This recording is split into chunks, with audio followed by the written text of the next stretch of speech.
말씀이 있는 교회, 그 말씀 전하는 교회, 말씀대로 살아가는 교회, 말씀의 빛 교회.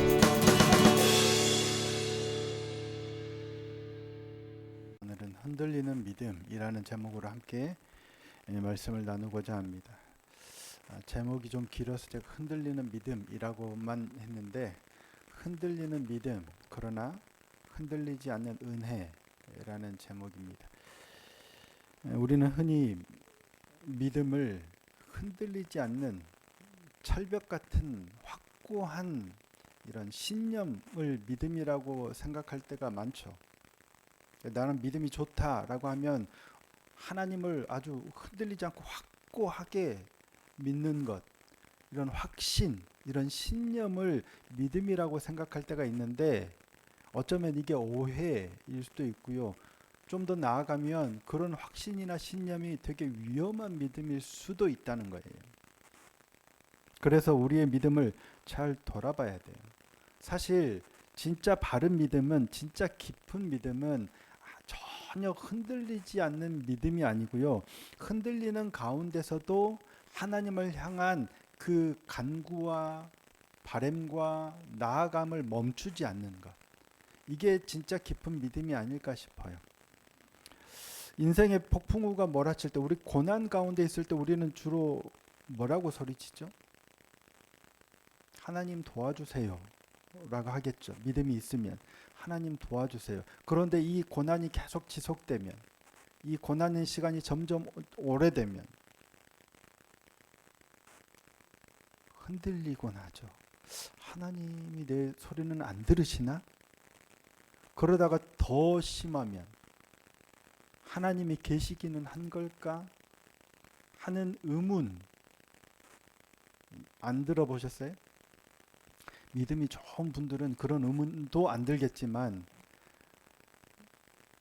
제가 드리고 싶은 말씀은, 그럼에도 불구하고 믿음이 아무리 좋아도 이런 어려움 가운데 그런 의문이 드는 게 정상이라는 거예요.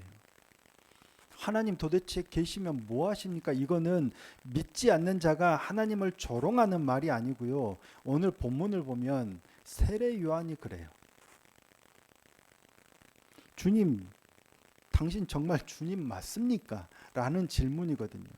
그러니까 메시아라고 했는데 당신 그리스도 맞습니까? 라고 묻는 거예요. 알고 맞지 않습니까? 물어본 게 아니라 정말 당신이 메시아 맞나요? 맞다면 증거를 좀, 이런 뉘앙스거든요. 사실 세례 요한이 비명을 지르고 있는 것 아닌가 싶기도 해요. 세례 요한이 지금 어디에 있어요? 네, 감옥에 갇혀 있습니다. 감옥에 갇혀서 지금 제자들을 보내서 예수님께 지금 이 질문을 하는데, 사실 세례 요한은 엄청난 선지자죠. 예수님이 오실 길을 닦았던 광야의 소리라고 했지만, 수많은 사람들이, 온 유대와 그 요단강 근처에 있는 사람들이 다 세례 요한 앞으로 나와서 자기의 죄를 자복하고 머리 디밀고 세례를 받는 사람이, 그만큼 탁월한 선지자였어요. 웬만한 사람 같으면 사람들이 그렇게 안 가죠. 어느 정도가 아니라 온 유대 땅의 사람들이 다 그에게 나와왔다라고 할 정도로 대단한 선지자였어요. 그런데 그 세례 요한이 메시아에 대한 기대가 어땠을까? 메시아가 오시면 세례 요한은 알았잖아요. 나는 그분의 신발끈을 묶을 만한 존재도 안 된다라고 고백했는데, 그만큼 대단한 위대한 메시아가 오시면, 그리스도가 오시면 지금 이 형국을 일거에 뒤집어 엎어서 회복시킬 거다, 이스라엘을 회복시킬 거다라고 기대를 했겠죠. 그런데 세례 요한은 메시아를 만났어요, 안 만났어요? 만났죠. 그런데 지금 어디에 있어요? 감옥에 있어요. 자기가 기대했던 메시아가 오시면 그럴 거다, 그래서 자기가 회개에 이르는 세례를 베풀고, 그리고 그 일을 하고 있었는데 메시아를 만났어요. 저분이 메시아다라고 하는데 여전히 상황이 바뀌지 않고 오히려 자기가 감옥에 갇혔어. 그래서 세례 요한이 의문이 들었던 것 같아요. 그래서 제자들을 예수님께 보내죠. 오실 그이가 당신입니까? 아니면 다른 사람을 기다려야 됩니까? 자, 3절입니다. 예수께 여짜오되 오실 그이가 당신이오니까 우리가 다른 이를 기다리오리까. 세례 요한이 왜 이 질문을 하고 있는 거예요? 근데 이 질문은 단순히 진짜 이 사람이 메시아인가 아닌가 궁금해서 물어보는 게 아닙니다. 세례 요한은 예수님을 단번에 알아본 사람이죠.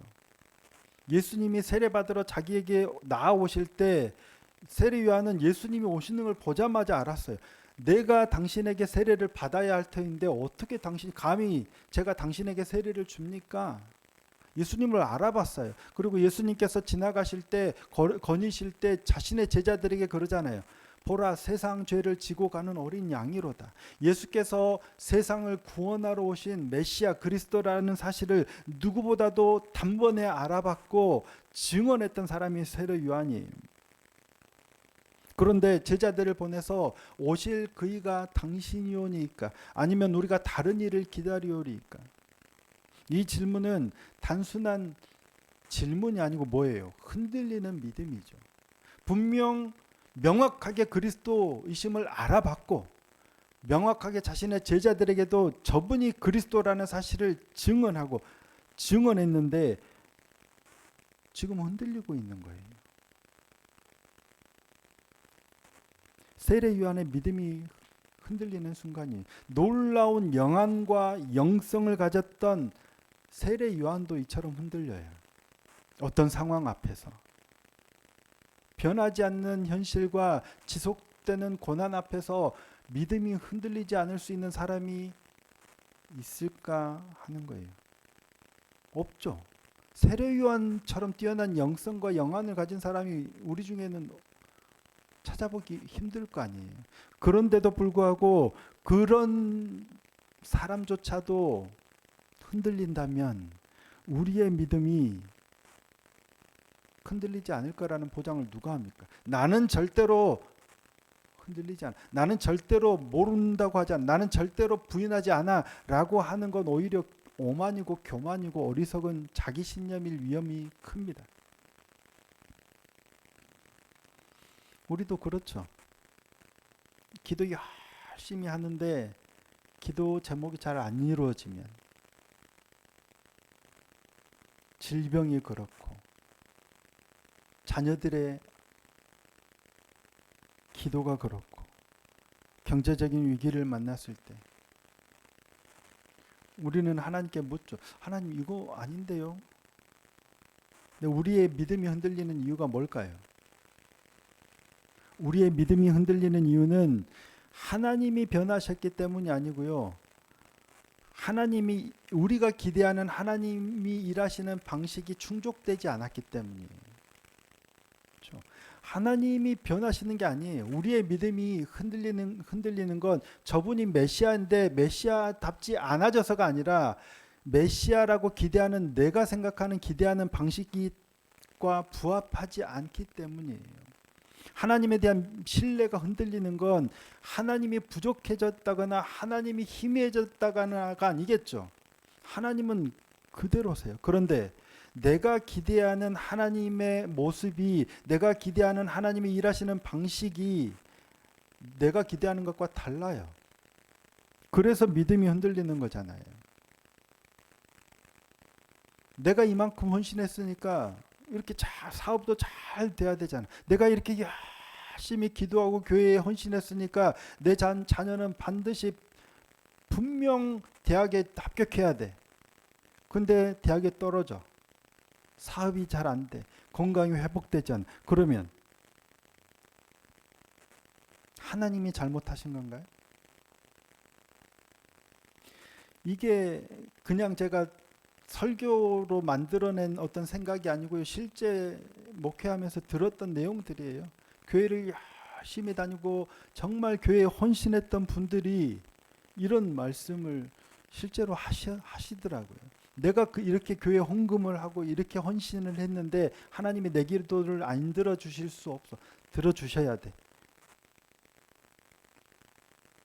근데 어쩌면 그건 우리가 하나님을 믿는 게 아니라 내 소원을 들어줄 어떤 능력 있는 어떤 존재를 믿는 거. 근데 사실 그건 하나님이 아니고 세상 모든 사람들이 만들어 놓은 신이라는 존재가 그거예요.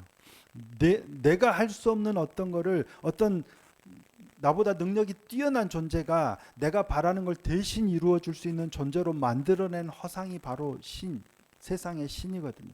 우리 하나님은 그런 만들어낸 신이 아니잖아요.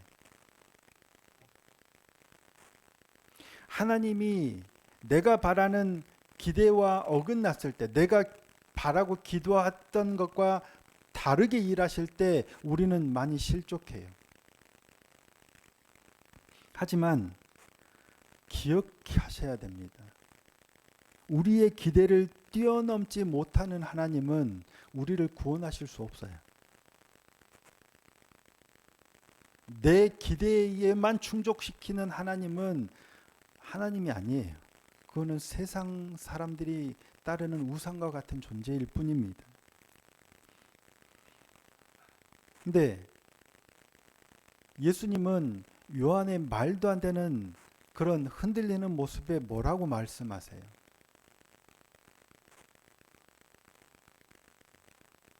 너 그렇게 믿음이 없어 라고 하지 않으시죠.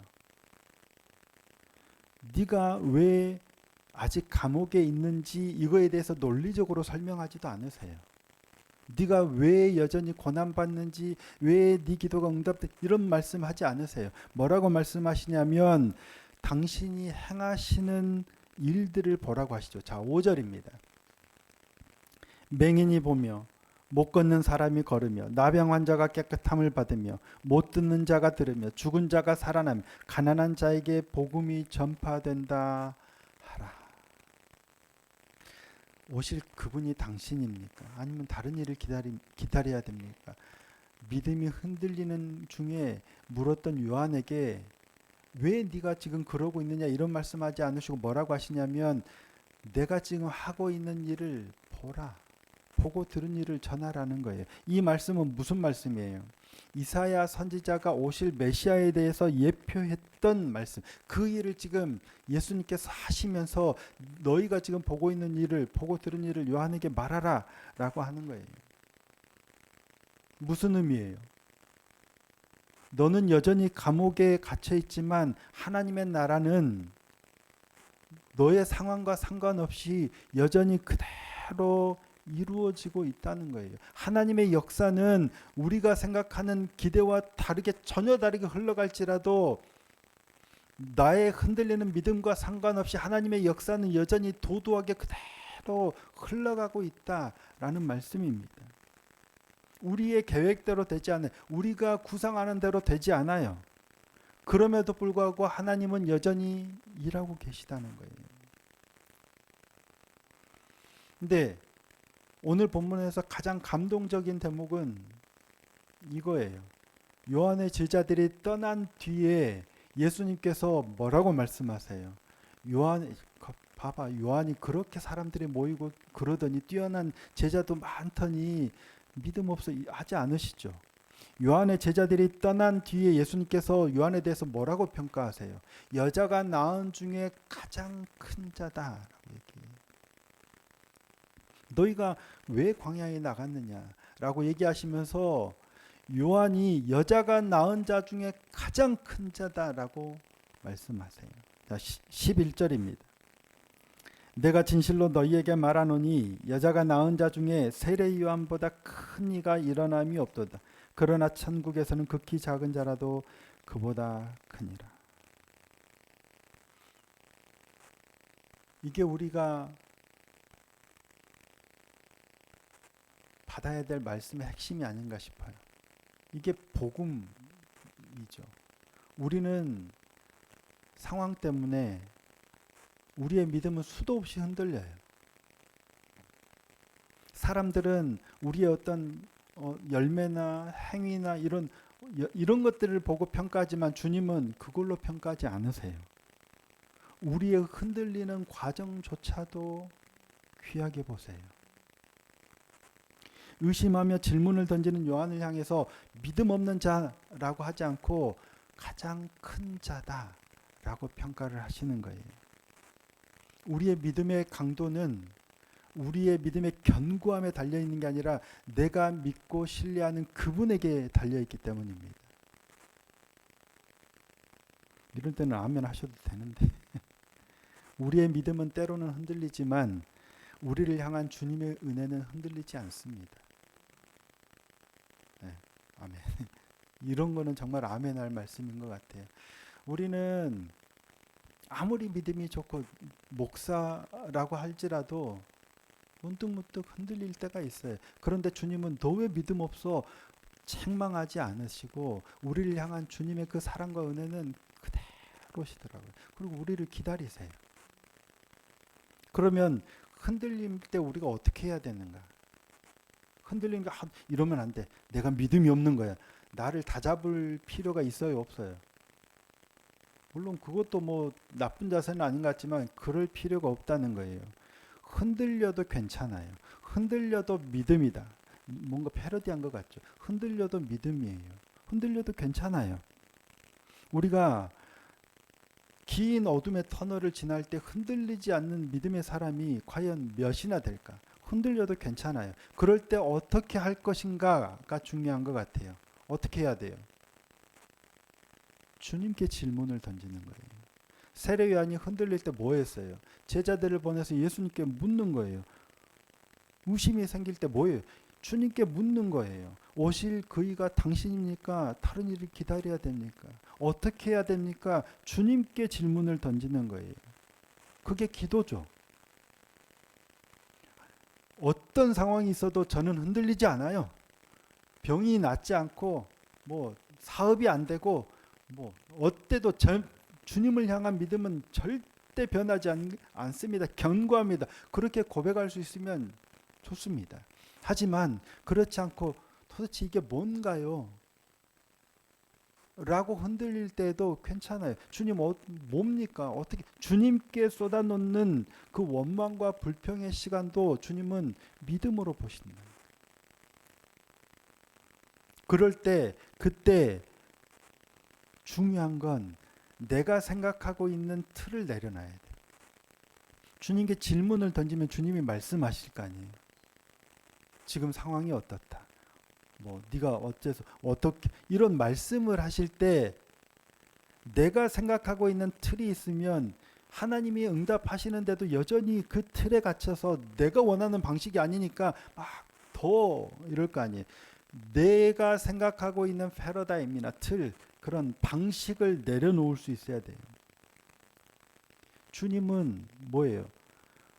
우리가 기대하는 방식과 상관없이 여전히 하나님의 역사는 이루어지고 있잖아요. 근데 내 걸 고집하고 있으면 그걸 볼 수가 없고 받아들일 수가 없거든요. 내가 생각하고 있는 방식을 내려놓을 수 있어야 돼. 하나님이 응답하시는 내가 기대하는 방식을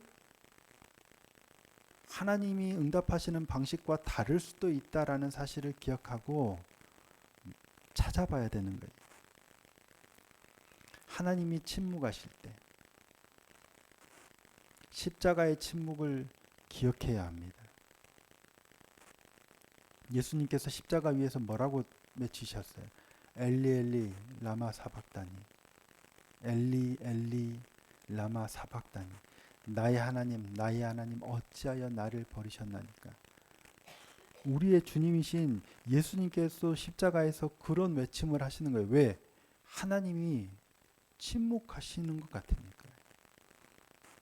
근데 하나님이 예수님을 향해서 믿음 없어 하시는 게 아니라고요. 믿음은 의심 없는 상태가 아니라 오히려 딱딱하게 굳어져 버리는 걸 더 위험한 거예요. 믿음은 의심 없는 상태가 아니라 의심이 가는 상황에서도 주님을 향해 나아가는 거예요. 그리고 질문하고 그 앞에서 나의 틀을 깨뜨리는 거예요. 나의 있던 방식들을 깨뜨리는 거예요. 그리고 잠잠히 머무는 것. 그럴 때 우리를 붙들고 계신 하나님의 은혜는 결코 흔들리지 않는다는 사실을 깨닫게 될 줄로 믿습니다. 오늘 우리의 상황들이 만만치 않죠. 그럼에도 불구하고 하나님은 여전히 우리와 함께하고 계시는 줄 믿습니다. 이게 우리의 믿음이에요. 흔들리지 않는 게 믿음이 아니라 이런 상황 속에서도 여전히 하나님을 향한 우리의 시선, 우리의 질문, 그리고 우리를 향한 하나님의 그 사랑을 느낄 수 있는 것. 이게 우리의 믿음이라고 생각합니다. 비록 우리가 흔들릴 때에도 우리를 붙드시는 주님의 은혜는 절대 흔들리지 않는다는 사실을 기억하고 어둠 속에서도 더 빛 가운데로 나아가서 주님의 손을 붙들고 이 어려움들을 이겨낼 수 있는 믿음의 자녀들이 다 되시기를 예수님의 이름으로 축복합니다.